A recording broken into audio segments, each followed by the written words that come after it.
I'm Jen, this is the Roving Crafters, and today we're going to tackle crocheting with beads part 2. In the first part, in the previous video in this series, we were crocheting with beads, and we had done that by taking the beads and pre-stringing them and then starting the project. There is another way, and it involves setting a bead in an individual stitch as you go, and you don't have to, obviously, you don't have to pre-string. But you will need, for this method, you will need a special tool of some sort. And you can get away with using different tools. I'll show you some of that later.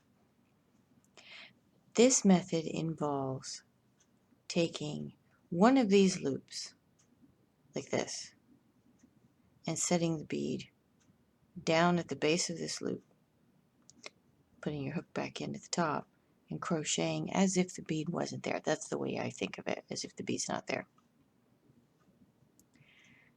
So, one of the easiest and simplest ways to get this bead to sit down on this loop is to use a very tiny crochet hook. How tiny?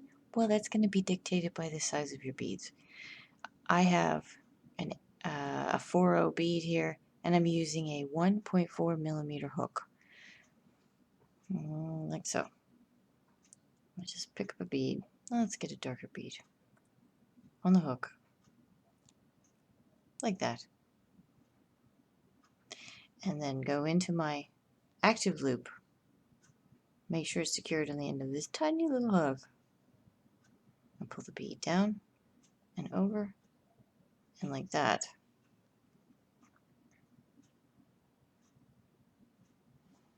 Take your real hook, put it back in, and keep working. Make the next stitch.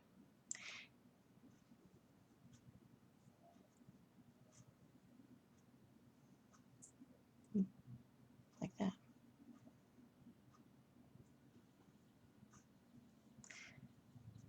Now, with this method, you have choices as to where you can set your bead. You can set it here, which kind of puts it in between stitches.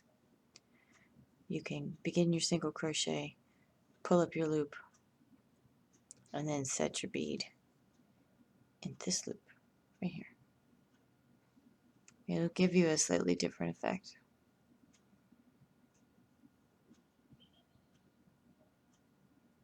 Get the bead set, put down the tiny crochet hook, pick up your bigger crochet hook, and keep working.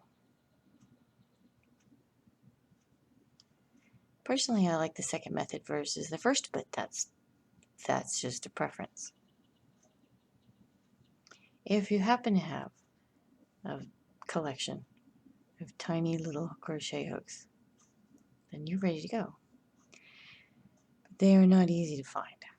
So, there is something that you can use, and you can buy it at almost any grocery store that will be easier to use. And I know that most people would say that's dental floss. I like to use these.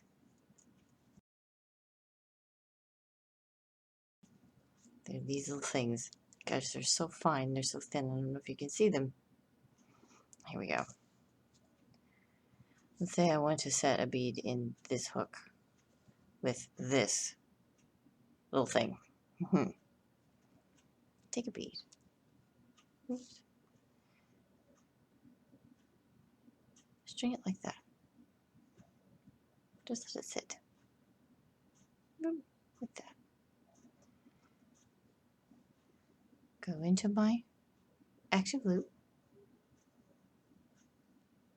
Take your dental floss.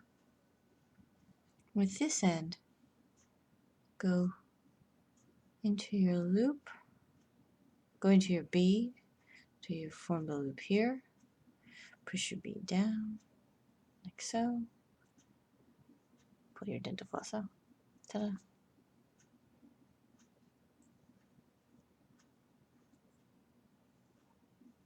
Now I've seen people set beads with actual dental floss. That's great. If you have that, that works for you.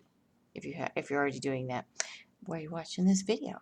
I like to use these, and they're called floss threaders. One last thing before I let you go is that, of course, in crochet, you have all different kinds of stitches. And here we're making doubles. Every place in the double is an opportunity to set a bead. Here, here, or here. Take those out. And grab a bead. Put it here. Bend my threader around. Like that.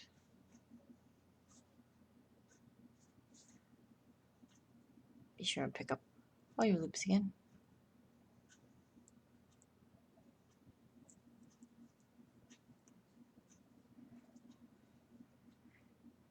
Set your beads. Oh, and then you can stop and set it so you can get 2 beads into 1 stitch. In fact, I think once you give this a try, you'll really like it, and you'll be impressed with how many options that it gives you and how many different effects you can achieve with your beads. And you might go a little crazy, and you might bead everything. And that's okay.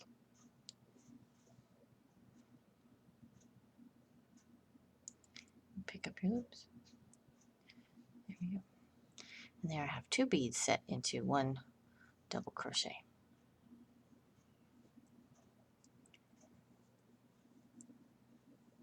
So enjoy that, and I hope you play around with it. I hope you experiment and find a beaded look that you like, that works for you. Until next time.